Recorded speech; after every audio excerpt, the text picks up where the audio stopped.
Il a ouvert l'église avec une nouvelle personne. Actuellement, peut-être c'est minimum qui sont l'église à un peu de temps. 1000 personnes minimum.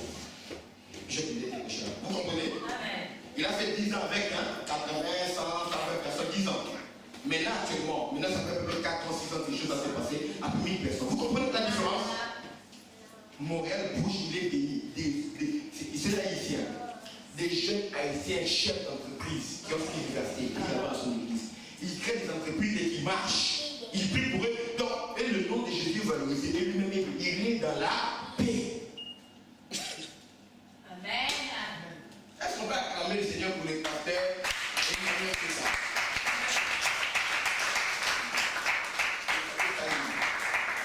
Amen. Il a eu le courage de dire aux gens, partez. Quand le message ne change pas les gens, soit tu changes le message et le message n'est pas bon, soit tu changes les gens avec ton peu d'équipe prêche. Parce que Jésus a dit, quand vous voulez prêcher dans une vie, si on ne vous reste pas dans une vie, persévérez, continuez à insister avec ces messages. Jésus a dit ça. Non. Il a dit, si on ne vous reste pas dans une vie, allez prêcher dans une autre vie. Il a dit ça, c'est tout. Amen.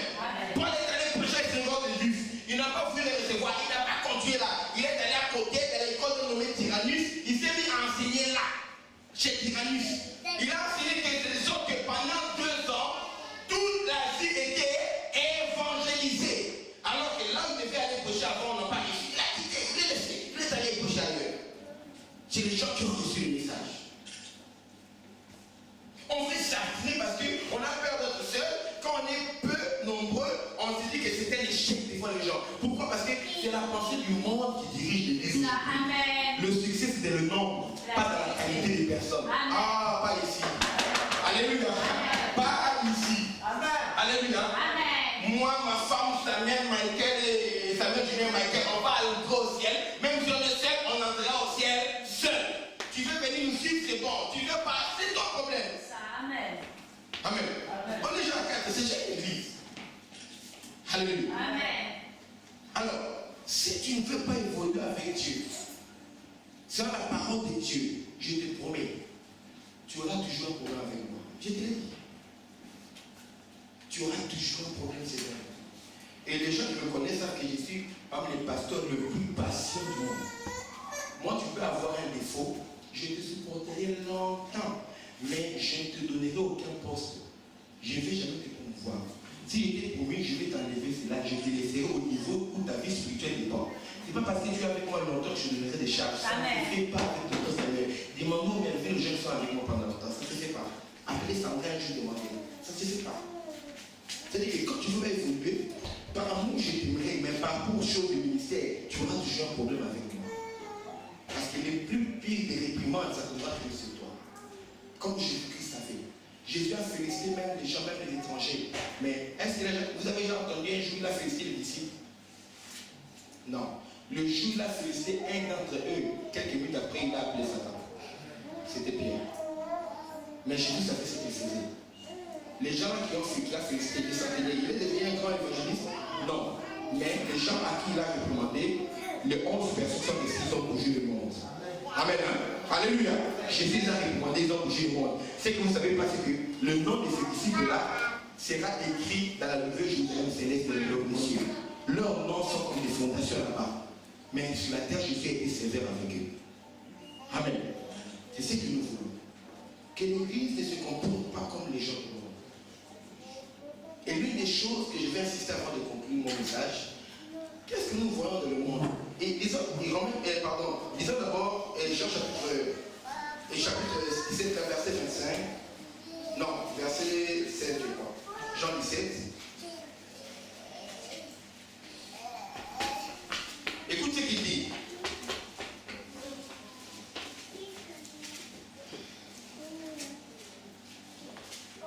Oui, voilà. Le verset 14.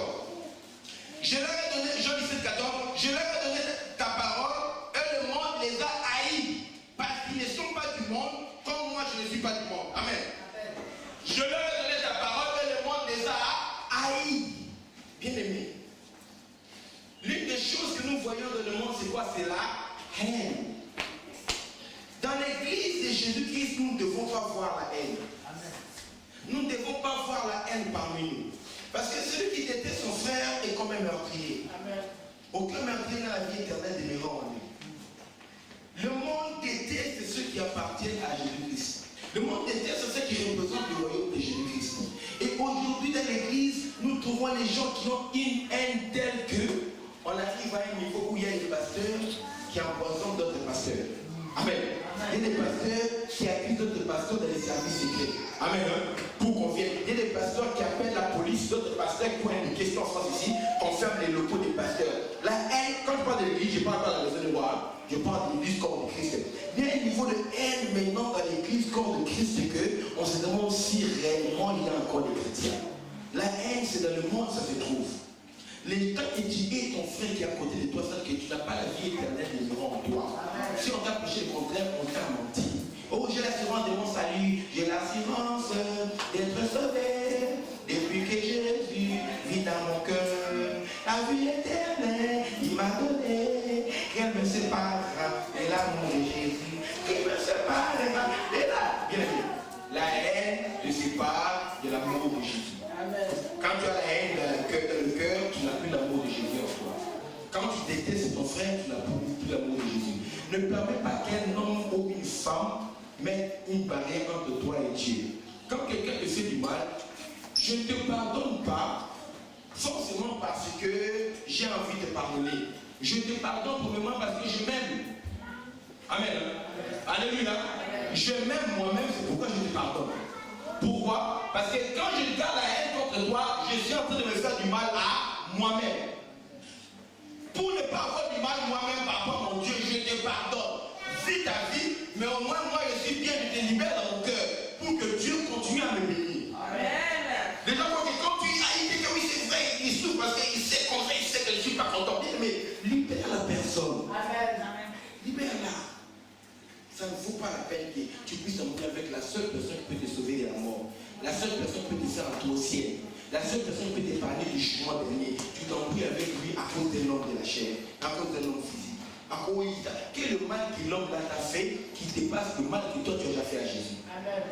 Il y a des péchés ici, si on veut les dire par le Saint-Esprit ici, mais tu vas fuir. Les gens ne connaissent pas les péchés, mais Jésus connaît. Tu parles, moi je dis, il y a des choses horribles que tu as connues. Mais Jésus te pardonne. Pardonne aussi à la personne qui est à côté de toi.